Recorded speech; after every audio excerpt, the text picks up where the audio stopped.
Chers élèves de la classe 46, bonjour et bienvenue dans ce dernier cours sur le chapitre 4 consacré à l'Europe et la révolution industrielle. Nous avons déjà vu comment l'industrialisation avait bouleversé les économies et les sociétés tout au long du XIXe siècle. Mais les bouleversements ne s'arrêtent pas là. Avec la transformation des modes de production et l'apparition d'une nouvelle hiérarchie sociale, une foule d'idées sont apparues au XIXe siècle et elles s'organisent autour de « nous voulons plus de liberté » ou « nous voulons plus de justice sociale » ou encore « nous voulons plus de richesse ». Un bouquet de ismes apparaît alors en Europe. Vous avez le capitalisme et le libéralisme social, vous avez également le marxisme et le socialisme, ainsi que le nationalisme et même le catholicisme social. Ce sont toutes ces nouvelles idées que nous allons examiner de plus près aujourd'hui. Comme d'habitude, voici un rappel rapide du plan général du chapitre 4 avec ses 3 parties. Nous avons vu les 2 premières consacrées aux bouleversements économiques et sociaux. Nous allons découvrir aujourd'hui la 3e partie sur les bouleversements idéologiques en Europe au XIXe siècle. Nous verrons tout d'abord comment la soif de liberté a soulevé le peuple parisien lors de la Révolution de 1848 et comment cette révolution, lorsqu'elle s'est mélangée au mouvement nationaliste, a soulevé les peuples en Europe. C'est ce qu'on appelle le printemps des peuples. En grand B, nous découvrirons le capitalisme et le libéralisme économique, une idéologie dominante en Europe au XIXe siècle. Et enfin, en grand C, nous verrons comment, face à la misère ouvrière, apparaissent le marxisme, le socialisme et le catholicisme social. Commençons par cette soif de liberté qui a soulevé le peuple de France en 1848, ou plus exactement le peuple de Paris. Pour bien comprendre ce qui va se jouer dans la capitale, revenons en arrière. Quand l'empereur Napoléon Ier se retire du pouvoir après sa défaite militaire en 1814, la monarchie est restaurée en France. Louis XVIII puis Charles X, les 2 jeunes frères de Louis XVI qui étaient partis en exil pendant la Révolution française, se succèdent sur le trône de 1814 à 1830. Ensuite, c'est le neveu de Charles X qui, sous le nom de Louis-Philippe Ier, dirige la France pendant une période appelée la monarchie de Juillet. Cette monarchie dure 18 ans, de 1830 à 1848. Louis-Philippe, qui est le seul roi de France dont on ait une photo, n'engage aucune réforme importante. Au fil des années, il devient de plus en plus autoritaire, restaure la censure, limite les libertés, et de nombreux Français sont déçus par son règne. Aussi, quand en 1848, la France fait face à une crise agricole puis une crise industrielle et financière, un fort mécontentement agite déjà la société. Le chômage est important, la liberté d'expression et de réunion ainsi que le droit de vote ont été limités, voire supprimés dans certains cas. C'est ainsi que les réunions politiques, par exemple, sont interdites. Pour contourner cette interdiction, les opposants organisent des banquets. Ainsi, sous couvert de déjeuner ou de dîner ensemble, ils échangent et diffusent leurs idées. C'est justement l'interdiction d'un grand banquet, du même type que celui que vous voyez à l'écran, qui provoque la colère des Parisiens le 22 février 1848. À partir de là, les choses vont très vite. Les premières manifestations se transforment dès le lendemain en insurrection. Les barricades se dressent dans les rues de la capitale et en quelques heures, 20 morts sont déjà à déplorer. Le roi Louis-Philippe refuse de faire couler plus de sang, il abdique. Il renonce au trône le 24 février 1848. En à peine 2 jours, la monarchie est renversée. Le gouvernement provisoire se met en place. Il instaure la Deuxième République. La première remontait à 1792, en pleine Révolution française. Le gouvernement provisoire républicain adopte le drapeau bleu-blanc-rouge pour signifier que la monarchie s'est terminée et il prend des décisions importantes en faveur des libertés et des droits des citoyens qui avaient été reniés par la monarchie. Il instaure le suffrage universel masculin, il abolit l'esclavage, il abolit la peine de mort pour les condamnés politiques et il affirme le droit au travail, c'est-à-dire que chaque homme qui le demande aura droit à un travail, à un emploi. Il crée pour cela les ateliers nationaux qui sont de grands chantiers pour donner du travail aux chômeurs. Cette révolution parisienne de 1848, au nom des libertés individuelles, va mettre le feu aux poudres dans une Europe qui est déjà traversée de soulèvements nationalistes. C'est ce qu'on a appelé le printemps des peuples. Là encore, pour comprendre ce qui s'est passé, nous devons faire un bref retour en arrière. En 1814, les puissances qui ont vaincu Napoléon Ier se réunissent à Vienne pour définir les nouvelles frontières de l'Europe. Les vainqueurs sont au nombre de 4. Le Royaume-Uni, qui va se concentrer plutôt sur la construction de son empire colonial, ainsi que la Prusse, l'Autriche et la Russie. Ces pays choisissent d'agrandir leur territoire en Europe continentale sans tenir compte des aspirations des peuples qu'ils dominent. Je vous invite à regarder ces cartes qui vous présentent les frontières des pays européens avant et après le Congrès de Vienne. Vous pouvez également regarder une vidéo de 7 minutes qui est très bien faite et explique le Congrès de Vienne et le découpage de l'Europe qui en découle avec des cartes. Le lien est dans le commentaire ci-dessous. Quelles sont les revendications de ces peuples ? Ils veulent être à la fois indépendants et réunis. C'est le cas par exemple des Polonais qui se retrouvent partagés entre la Prusse et la Russie, des Hongrois, des Tchèques, des Belges aussi, qui sont maintenant intégrés à un nouvel État, les Pays-Bas. Quant aux Italiens ou aux Allemands, ils sont dispersés entre plusieurs royaumes et voudraient réaliser leur unification. Chaque peuple voudrait se réunir au sein d'un seul État et former une nation, c'est-à-dire le regroupement sur un même territoire de populations qui parlent la même langue, qui partagent la même histoire et les mêmes traditions et qui veulent vivre ensemble. Dès les années 1820, l'Europe est secouée par des soulèvements orchestrés à la fois par le mouvement national, qui se bat donc pour l'indépendance ou l'unification d'un peuple, et le mouvement libéral, qui se bat, lui, pour obtenir plus de liberté. C'est dans ce contexte qu'éclate la révolution de 1848 en France, et en l'espace de quelques semaines, elle va faire tache d'huile à travers l'Europe. C'est ce qu'on appelle le printemps des peuples.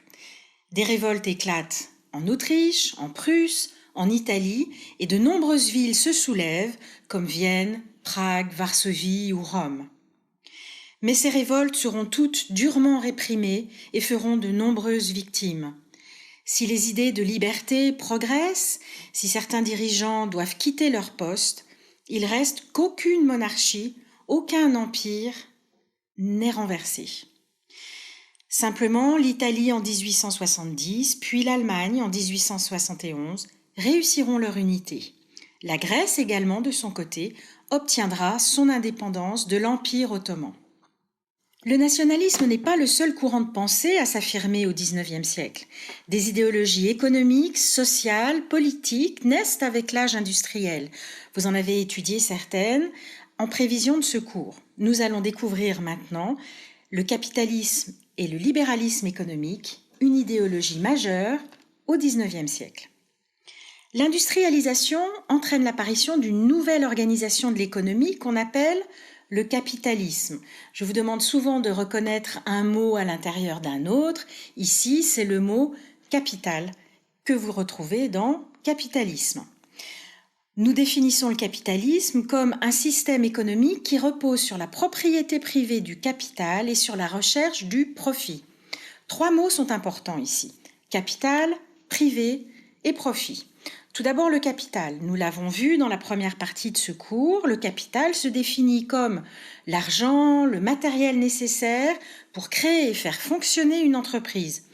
Les usines, les machines, les stocks de produits qui sont déjà fabriqués en attente d'être vendus, l'argent disponible, tout cela constitue le capital. Et ce capital est détenu par les patrons, selon la terminologie de l'époque. Ensuite, le mot privé. Pour simplifier, nous dirons qu'une entreprise est privée lorsqu'elle appartient à une personne ou à plusieurs personnes. Par exemple, les usines Schneider au Creusot. Ce sont des usines privées et elles appartiennent à la famille Schneider, pas à l'État français. Une entreprise qui appartient à l'État est une entreprise publique. Donc, dans la définition du capital, le mot privé s'oppose au mot public. Et le profit. Qu'est-ce que le profit ? Prenons l'exemple des locomotives à vapeur. Lorsque, comme les Schneider au Creusot, vous décidez de vous lancer dans la fabrication de locomotives à vapeur, vous avez des dépenses au départ qui sont très importante. Vous devez dépenser de l'argent pour construire une usine, pour acheter les matières premières, pour payer les salaires des ingénieurs qui vont concevoir les locomotives et bien sûr les salaires des ouvriers qui vont les fabriquer. Toutes ces dépenses, c'est de l'argent qui sort de votre poche. Mais à l'inverse, lorsque vous allez vendre vos produits, vendre vos locomotives, les acheteurs vont vous donner de l'argent. Et ça, c'est de l'argent qui rentre dans votre poche. Pour réaliser un profit, il faut que vous vendiez vos produits bien plus cher que ce qu'ils vous ont coûté à fabriquer. Et plus cette différence sera importante, plus vous réaliserez un profit important. Par exemple, si vous dépensez 5 000 francs pour produire une locomotive que vous vendez 15 000 francs, vous réaliserez un profit de 10 000 francs. En général, une partie du profit est réinvestie dans l'usine. En tant que patron, vous allez vouloir l'agrandir, acheter de nouvelles machines, embaucher plus d'ouvriers pour produire plus et vendre plus de locomotives, par exemple. Mais une partie du profit, vous allez le garder pour vous puisque vous êtes propriétaire de l'usine et de tous les moyens de production. Et si vos affaires marchent bien et que vous encaissez beaucoup de profit, alors vous vous enrichissez. Vous allez donc vous enrichir, réinvestir une partie du profit dans votre entreprise, vous enrichir encore plus si tout va bien, et votre fortune augmente. C'est exactement comme cela que naît la grande bourgeoisie d'affaires au XIXe siècle. Nous en avons déjà parlé, et l'un des exemples typiques, ce sont les Schneider. Voilà, dit très simplement, comment fonctionne le système capitaliste. Pour que ce système capitaliste fonctionne, les entrepreneurs revendiquent la liberté absolue d'entreprendre. C'est ce qu'on appelle le libéralisme économique. Les patrons doivent être libres de créer et de faire fructifier leur affaire. Ils savent ce dont ils parlent, ils sont doués de raison. Donc, ils vont s'enrichir, ils vont également enrichir la société puisqu'ils vont embaucher plus de monde, le chômage va diminuer. Bref, toute la société va bénéficier des richesses produites par le libéralisme économique. Dans ce schéma, l'État, bien sûr, n'intervient pas. Les libéraux économiques sont donc contre le vote des lois sociales qui réglementent les salaires ou encore le temps de travail des ouvriers, par exemple. Alors cette approche extrêmement libérale de l'économie ne fait pas l'unanimité, même si ça reste l'approche dominante tout au long de la révolution industrielle. Face aux bourgeois qui défendent le libéralisme économique, vont se dresser les marxistes, les socialistes et dans une moindre mesure les partisans du catholicisme social. Ces trois courants de pensée trouvent leur origine dans la terrible condition des ouvriers, des pauvres, des sans-emploi, de tous ceux qui forment le prolétariat au XIXe siècle. Commençons par le marxisme et le socialisme. Karl Marx est un philosophe et un sociologue allemand révolté par l'injustice des sociétés industrielles. Pour lui, toute société est divisée en deux classes qui n'ont pas les mêmes intérêts et que tout oppose. D'un côté, une classe riche, la bourgeoisie, qui possède le capital et veut le garder. Et de l'autre, une classe pauvre, le prolétariat, qui ne possède rien du tout et qui est totalement exploité par la bourgeoisie. Entre les deux, la lutte est inévitable et la révolution est indispensable pour renverser le capitalisme. Les moyens de production seront alors saisis par les prolétaires qui ont mené cette révolution à bien. Ils seront partagés entre tous. Les profits aussi seront mis en commun au sein d'une nouvelle société, sans classe et sans exploitation de l'homme par l'homme. Une société communiste. Voilà, entre autres idées, ce que Karl Marx exprime dans son ouvrage « Le manifeste du Parti communiste » qu'il a écrit avec son compatriote allemand Friedrich Engels, et l'ouvrage a été publié en 1848.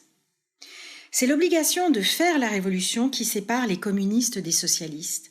Les socialistes sont également scandalisés par l'injustice et la misère des travailleurs pauvres face à la richesse de la bourgeoisie. Mais pour lutter contre les inégalités, les socialistes veulent faire adopter des lois qui rétablissent la justice sociale et améliorent les conditions de travail. Les socialistes soutiennent complètement la lutte des ouvriers, mais les ouvriers doivent mener un combat légal, par la grève par exemple, qui est autorisée avec certaines restrictions, depuis 1864. Cette lutte ne doit pas aboutir à la Révolution. Dans une moindre mesure, l'Église aussi se préoccupe du sort des ouvriers et de la misère du peuple.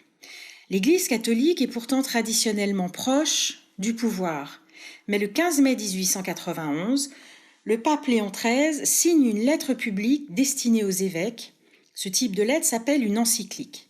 L'encyclique Rerum Novarum, ce sont les premiers mots de cette lettre rédigée en latin, dénonce les excès du capitalisme et demande aux patrons de ne pas traiter leurs ouvriers comme des esclaves. Je cite. Mais le pape dénonce aussi les excès du socialisme qu'il juge dangereux et injustes, et il reconnaît la légitimité de la propriété privée. Léon XIII propose en fait un nouveau modèle de relation entre les ouvriers et les patrons, fondé sur la justice et la loyauté.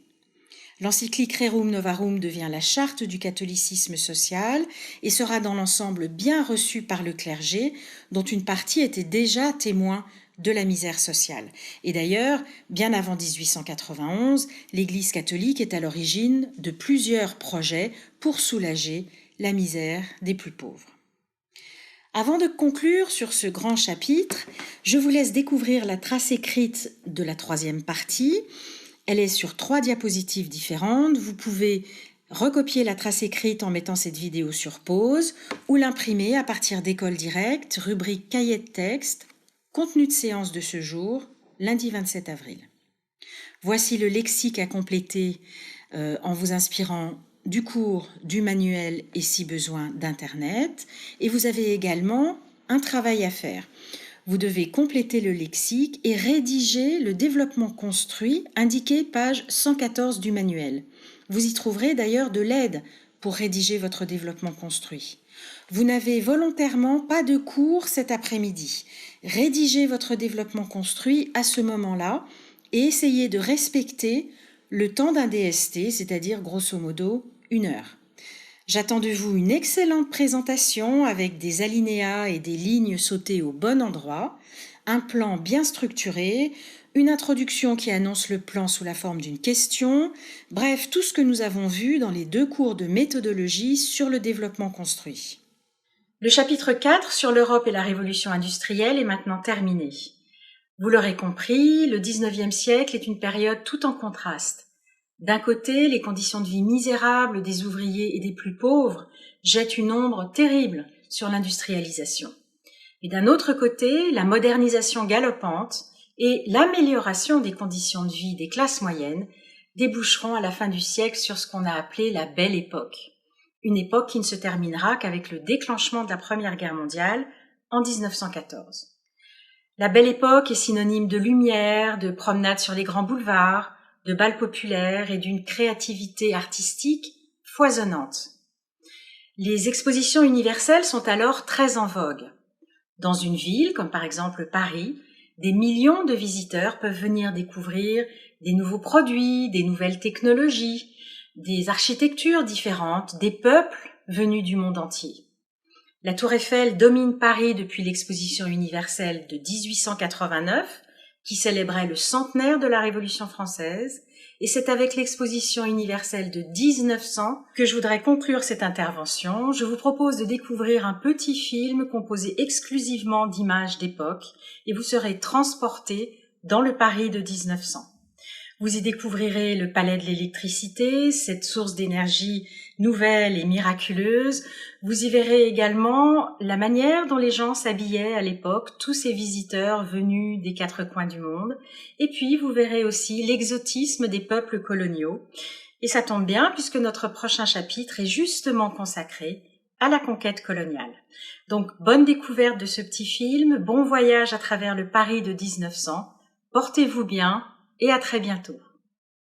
Après ce qui va se réaliser, prenons un peu de plaisir, un petit coup de nostalgie. Tant pis pour 1989, remontons dans le temps, en 1900, pour bien mesurer à quel point une exposition universelle peut être une véritable locomotive pour un pays, même si elle entraîne beaucoup de dépenses. Voici ce film sur l'exposition universelle de 1900.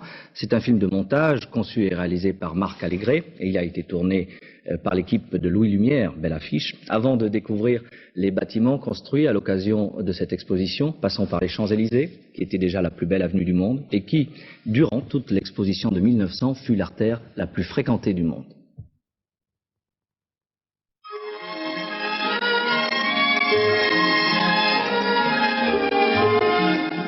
Depuis 5 ans, d'immenses travaux ont bouleversé les deux rives de la Seine, entre les Invalides et la Tour Eiffel. Une ville nouvelle, éphémère, se créait à l'intérieur de l'autre. Tout un quartier de Paris prenait l'aspect fabuleux d'un pays inconnu, dont la porte monumentale, du plus pur moderne style, se dressait près de la place de la Concorde.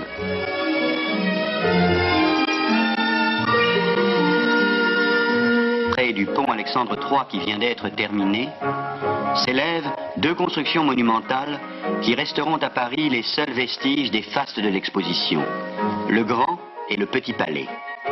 Le Grand Palais est consacré aux beaux-arts, peinture et sculpture contemporaine. C'est le tour de force de l'architecte de Glane. À cause des infiltrations d'eau de la Seine toute proche, il repose sur 40 000 pieux de chêne massif. Le Petit Palais renferme une exposition rétrospective de l'art français, réunissant les richesses des musées de province, les trésors des églises. La première ligne du métro Porte-Maillot-Porte de Vincennes fut inaugurée le 19 juillet 1900. L'exposition était desservie par un moyen de transport de conception révolutionnaire, le trottoir roulant, auquel on accédait par des rampes en pente douce. Le guide officiel le décrit ainsi.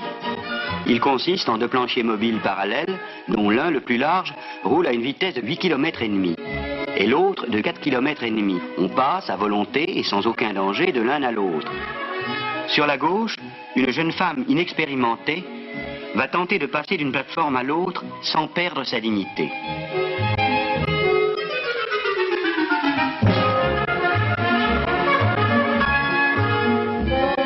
Le mouvement est continu, le tarif unique est de 50 centimes. Le trottoir roulant faisait un grand cercle au croisement de l'école militaire, reposant sur un viaduc en charpente de 7 mètres de hauteur.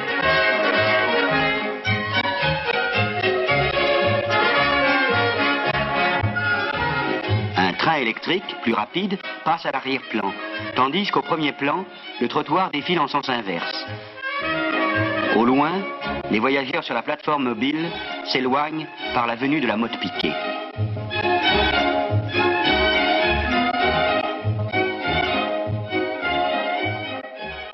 Sur l'esplanade des Invalides, en face du pont Alexandre III, une ville de palais blancs faite de bois et de staff était sortie de terre. Les pays du monde entier y comparaient les produits de leur manufacture, meubles, tapis, bijoux, tissus. Le caoutchouc, dans ses applications les plus récentes, était la grande nouveauté. Le trottoir roulant longeait le quai d'Orsay en direction de l'Alma. Les voyageurs pouvaient voir défiler devant eux le panorama des pavillons construits le long de la Seine. Sur la rive gauche de la Seine, entre l'Alma et les Invalides, la succession des palais des puissances étrangères était appelée rue des Nations. La Suède, étrange d'Éric aux écailles de bois. À côté de la Suède, un grand bâtiment carré de style florentin, le palais de la principauté de Monaco. Le pavillon de l'Espagne emprunte ses tours à l'Alcazar de Tolède. La Norvège, rustique chalet de sapin. La Belgique, reproduction de l'hôtel de ville d'Audenarde. L'Angleterre, copie d'un château du XVIe siècle, Kingston House. À côté, la Hongrie. La Bosnie-Herzégovine, le pavillon d'Autriche de style baroque, le pavillon des États-Unis coiffé d'un dôme. Sur la rive opposée, à l'emplacement actuel du musée d'art moderne, s'élevait une reconstitution du vieux Paris, imaginée par M. Robida, célèbre pour ses romans d'anticipation.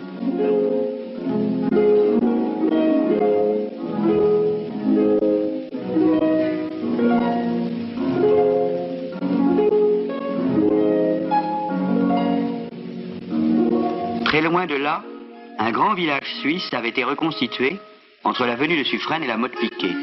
On y trouvait des vallons, des cascades, des verts pâturages et des bois de sapins.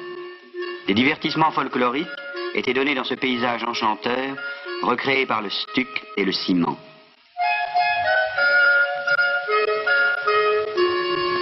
Le globe céleste de 60 mètres de hauteur. À l'intérieur, on donne des concerts dirigés par Saint-Saëns.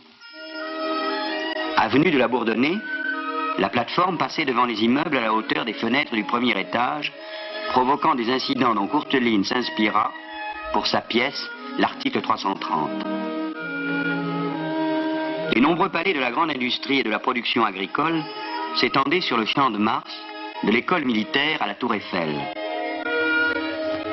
Du premier étage de la Tour Eiffel, la vue s'étendait de l'autre côté de la Seine, sur toute la colline de Chaillot, où se trouvaient réunis les pavillons des colonies. Au loin, la Grande Roue. À l'extrémité du champ de Mars, derrière un château d'eau monumental, le palais de l'électricité, orné d'un diadème de fer, de verre, de zinc, qui la nuit crépite d'étincelles multicolores. La fée électricité, énorme femme de 9 mètres de haut, s'élance vers l'espace. Précédé d'huissier en culotte courte, le président Loubet quitte le palais des fêtes. C'était une grande salle circulaire couverte d'une coupole de 90 mètres de diamètre. C'est de là que partaient d'innombrables défilés folkloriques que les opérateurs de M. Louis Lumière tourneront inlassablement.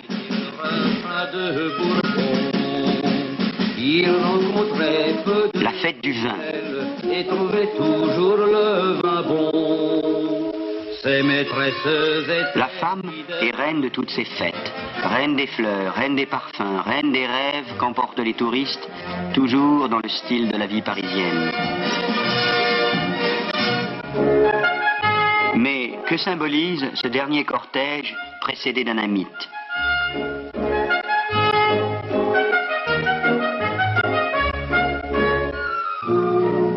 Tiré par des Sénégalais, évocateurs de gloire coloniale, le char est escorté de femmes qui, pour des raisons mystérieuses, portent des ailes blanches.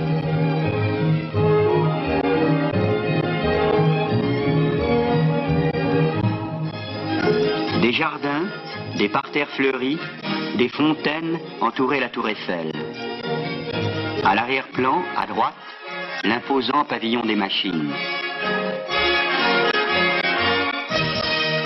Au pied du Trocadéro étaient groupés les pavillons des colonies françaises et étrangères. Toute la colline était un rêve d'exotisme, où se mêlaient les casbahs, les mosquées, les pagodes, les paillotes. Le père de famille se dit qu'il reviendra seul pour admirer le ventre mobile des Ouled Naïls. La réalité est un peu décevante. On sert du thé à la menthe et les enfants sont admis. Pour clôturer l'exposition, le président Loubet avait convié tous les maires de France à un banquet monstre dans les jardins des Tuileries.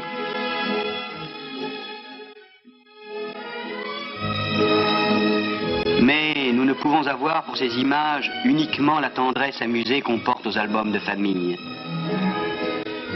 Ces messieurs à moustache et à chapeau de forme, qui étaient émerveillés par ce qui nous semble naturel aujourd'hui, ont été les accoucheurs de notre présent. Car cette fin de siècle a vu le commencement de grandes choses. Le moteur à explosion, le premier dirigeable, l'invention de l'air liquide, le cinéma, les premiers transatlantiques géants et surtout la domestication de l'électricité.